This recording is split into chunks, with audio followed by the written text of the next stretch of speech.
దశాబ్దాలుగా టోకెన్లు ఇస్తున్నారే, కానీ ఆ టోకెన్లను ఇస్తున్నా కూడా మరి ఆ ఇన్సిడెంట్ ఎందుకు జరిగింది? దానికి అప్పుడు ఏమన్నారు, ఈ టోకెన్ల పద్ధతిని సృష్టించింది జగన్ ప్రభుత్వం, అందువల్ల జరిగింది అన్నారు. జగన్ ప్రభుత్వం సృష్టిస్తే మీరు మార్చొచ్చు కదా. ఇప్పుడు ఈ గోడ జగన్ ప్రభుత్వ టైంలో కట్టింది కాదు కనుక ఇప్పుడు ఏమనలేరు, ఎందుకంటే అది 20 రోజుల కింద కట్టిన గోడ. సో 20 రోజుల కింద కట్టిన గోడ కూల్తే ఇప్పుడు జగన్ ప్రభుత్వమా చంద్రబాబు ప్రభుత్వమా కాదు, భక్తులకు కావాల్సిన సరైన సదుపాయాలు కల్పిస్తున్నారా లేదా? 7 భక్తులు చనిపోవడం మామూలు విషయం కాదు కదా. మీకు తెలుసు, చందనోత్సవం అందరికీ తెలుసు. సింహాచలం పుణ్యక్షేత్రంలో నేను కూడా వెళ్ళాను. ఆ పుణ్యక్షేత్రానికి ఉన్న అతి ముఖ్యమైన కార్యక్రమాలు చందనోత్సవం ఒకటి.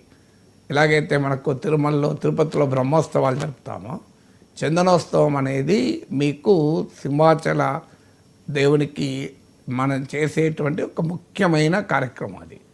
అందువల్ల ఎక్కువ జనం వస్తారని కూడా తెలుసు. మరి ఎందుకని అవసరమైన జాగ్రత్త తీసుకోలేకపోయారు? సంతాపాలు తెలపడము ఇదొకటే కాదు కదా, ఎవరిపైన చర్య తీసుకుంటావు? ఇది క్రిమినల్ నెగ్లిజెన్స్ కాదా, నేరపూరిత నిర్లక్ష్యం కాదా? మరి ఆ నిర్మాణం, ఆ గోడ కట్టిన కాంట్రాక్టర్ ఎవరు? ఆ కాంట్రాక్టర్ ఎవరి బినామీ? ఎందుకంటే చాలామంది కాంట్రాక్టర్లు పొలిటికల్ బినామీలో ఉంటారు. సో ఆ కాంట్రాక్టర్ అంత నాణ్యత లేకుండా నాసిరకం గోడ కడుతుంటే దాన్ని అనుమతించిన అధికారులు ఎవరు? వీరిపైన ఎందుకు చర్యలు ఉండవు? సో మీకు రాజకీయ పార్టీలు ప్రశ్నించిన పక్క పెడదాం, ఒక భక్తునిగా మనం ప్రశ్నించాల్సిన అంశం కాదా ఇది? సో మీకు దేవాలయాల నుంచి ఆదాయాలు తీసుకోవడమే తప్ప దేవాలయాల బోర్డుల్లో రాజకీయాలు చేయడం మనకు తెలుసు. సింహాచలం బోర్డులో అనువంశిక నాయకత్వమా లేదా వేరే ఎన్ని ఇష్యూస్ అయ్యాయి. ప్రతి దేవాలయంలోనూ ట్రస్ట్ బోర్డుల్లో రాజకీయాలు, నియామకాల్లో రాజకీయాలు, నాయకత్వ మీకు మరి టీటీడీ లాగా చైర్మన్కు ఈవోకు పడదా ఇక్కడ? సో ఆ ప్రాబ్లం ఏమైనా ఉందా సింహాచలంలో కూడా? సో ఈ దేవాలయాల నిర్వహణలో గందరగోళం, దేవాలయ ట్రస్ట్ బోర్డులో రాజకీయం, దేవుని చుట్టూ రోజు నిరంతర పాలిటిక్స్. సో కానీ ఆ దేవుడి భక్తులకు రక్షణ కల్పించడంలో ఘోర వైఫల్యం. దీనికి ఎవరూ జవాబుదారితనం ఉండదు. ఇప్పుడు తిరుపతిలో తొక్కిసలాట జరిగిన తర్వాత అయినా టెంపుల్స్లో డిజాస్టర్స్ ప్రివెన్షన్కు ఏమైనా ఆలోచించకూడదా? దీనికి చాలా ఇదేమి రాకెట్ సైన్స్ కాదు, ఇదేమి అస్ట్రానమీ కాదు, ఏమైనా కొత్త గ్రహాలను కనుక్కోవడం కాదు కదా. Very simple science disaster management అంటే ఏంటి? దానికి ఒక డిజాస్టర్ టీం ఉండి నిరంతరం పర్యవేక్షణ. ఇప్పుడు ఎలక్ట్రిక్ యాక్సిడెంట్లు ఎందుకు జరుగుతాయి? Short circuits. నువ్వు రెగ్యులర్గా ఎలక్ట్రిక్ ఎక్విప్మెంట్ మెయింటెనెన్స్ సరిగా లేకపోతే జరుగుతుంది. ఎప్పటికప్పుడు నీకు ఓవరాల్ చేస్తూ మెయింటెనెన్స్ చేస్తే సరిపోదు కాదు కదా. ఇప్పుడు ఈ గోడ పక్కన నువ్వు కొత్తగా గోడ కట్టావు, ఆ గోడ క్వాలిటీ చెక్ కనుక కరెక్ట్గా ఉంటే జరిగే అవకాశమే లేదు. సో నిజంగా చెప్పాలంటే మీకు గోడ పైన వర్షం పడితే నాకు తెలిసినంతవరకు మనం కొత్తగా కట్టినప్పుడు నీళ్లు పెడతాం ప్రత్యేకంగా. ఈవెన్ కొత్తగా కట్టినప్పుడైతే 1 ఇంచు 2 ఇంచులు నీళ్ళు పెట్టించుతాం మనం. సో వర్షం పడితే సంతోషపడతాం, కొత్తగా నిర్మాణాలు చెప్పిన మంచిగా హాయిగా వాటర్ లాగుతాయి, పట్టాల్సిన పని తప్పుతుందని. మరి ఇక్కడ ఎందుకు జరిగింది? So there should be some accountability కదా. దేవుడి ఆదాయాన్ని ప్రభుత్వాలు బాధ్యత వహించినప్పుడు దేవుడికి కావాల్సిన అవసరాలు, దేవస్థానాలకు కావాల్సిన అవసరాలు తీర్చాలి కదా. అందువల్ల అన్ఫార్చునేట్ ఏంటంటే ఎవరికీ జవాబుదారితనం ఉండదు. ఇప్పుడు మీకు రాజకీయ ప్రత్యర్థుల్ని మతాన్ని ఉపయోగించుకొని అటాక్ చేయడంలో ఉన్న ఆసక్తి కాస్త భక్తులు, దేవుడు, భక్తుల సదుపాయాలు వీటిపైన ఫోకస్ ఉంటే ఇవి జరగవు. సో ఆంధ్రప్రదేశ్లో ఫోకస్కు దేవుడి పైన లేదు, దేవుడి భక్తుల పైన లేదు, భక్తులకు సదుపాయాలు లేదు.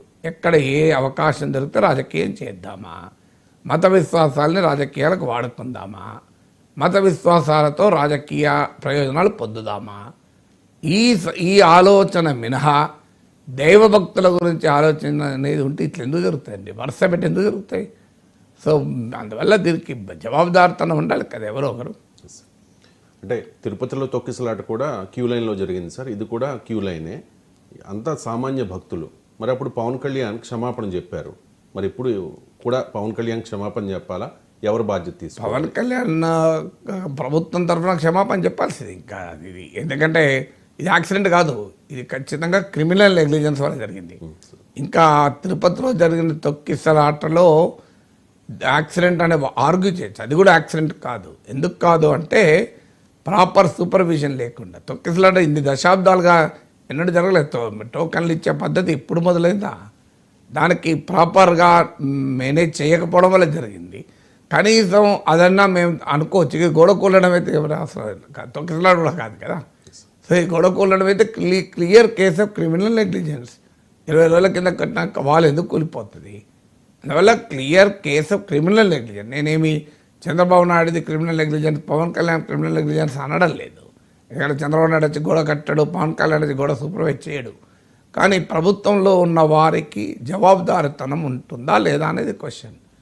ఎవరు ఏ అధికారపైన చర్య తీసుకున్నారు? ఇప్పుడు తొక్కిసలాట జరిగిన వెంటనే కొంతమంది అధికారులను తొలగించారు, అయిపోతుంది అక్కడికి. సో మరి టీటీడీ బోర్డులో ఎవరు బాధ్యులు? బోర్డులో ఉన్న వారిపైన ఎవరిపైన చర్య తీసుకున్నారా? మీరు ఎందుకు తీసుకోరు? మరి టీటీడీ బోర్డు ఉన్నత స్థాయి అధికారులను, తిరుపతిలో ఉండే ఉన్నత స్థాయి ఐఏఎస్ ఐపీఎస్ స్థాయి అధికారులను చర్య తీసుకున్నారు. మేము ఐఏఎస్ ఐపీఎస్ స్థాయి అధికారులు లైన్లో నిలబడి భక్తుల క్యూలు మెయింటైన్ చేస్తాడా? ఎందుకు మీరు అకౌంటబిలిటీ అనే కదా తీసుకున్నది? మరి టీటీడీ బోర్డులో ఎవరికి అకౌంటబిలిటీ ఉండదా? అంటే వాళ్ళు పొలిటికల్ అపాయింటీస్ కనుక వాళ్ళకి అకౌంటబిలిటీ ఉండదు, అధికారులకు మాత్రం అకౌంటబిలిటీ ఉండదు. బోర్డు మెంబర్లు ఏమైనా రువా మెయింటైన్ చేయాలి, దర్శనాలు టికెట్లు తెలిసిన వాళ్ళకి ఇచ్చుకోవాలి, పైరవీలు చేసుకోవాలి. దీనికి కారణం ఉన్నదంటే దేవస్థాన బోర్డులు, దేవుని బోర్డులు ఉన్నాయి, పైరవీలు చేసుకోవాలి, ఉద్యోగుల మీద నోటికెత్తినట్టు బూతులు మాట్లాడాలి. ఇదా ఉన్నది? లేదా మనం కొట్టుకోవాలి చైర్మన్లు, ఈవోలు. అసలు దీని కొరకు హ్యాండ్ దేవుడి సంస్థానాలు అనేది మీకు ఎక్కడో కానీ అకౌంటబిలిటీ ఉండాలి కదా. ఈ సీరియస్ గవర్నెన్స్లో ఫెయిల్యూర్ కదా ఇది. సమస్య ఎందుకు వస్తుందంటే పాలిటిక్స్ ఎక్కడైతే ఎక్కువ ఉంటుందో అక్కడ గవర్నెన్స్ ఫెయిల్ అవుతుంది. మీరు గమనించండి, నేను చిన్న ఉదాహరణ చెప్తాను. మీరు ఒక స్కూల్ ఉందండి, ఒక కాలేజ్ ఉంది, ఆడ టీచర్ల మధ్య పాలిటిక్స్ ఉన్నాయి, క్లాసులు జరుగుతాయా? జరగవు. ఎందుకంటే హాస్పిటల్లో డాక్టర్లు మధ్య పాలిటిక్స్ ఉన్నాయనుకోండి, హెల్త్ ఆరోగ్య సదుపాయాలు నడుస్తాయా? మీ టీవీ ఛానల్లో పాలిటిక్స్ ఉన్నాయనుకోండి, మీరు వార్తలపైన కేంద్రీకరించగలరా? ఏ ఇన్స్టిట్యూషన్ అయినా రాజకీయాలు ఎక్కువైపోతే గవర్నెన్స్ దెబ్బతింటుంది. ఇప్పుడు జరుగుతున్నది అదే. ఆంధ్రప్రదేశ్లో దేవాలయాల నిర్వహణలో రాజకీయాలు ఎక్కువైపోయాయి, అందువల్ల గవర్నెన్స్ దెబ్బతిన్నది. ఎక్కడ రాజకీయాలు ఎక్కువైతే అక్కడ గవర్నెన్స్ దెబ్బతింటుంది.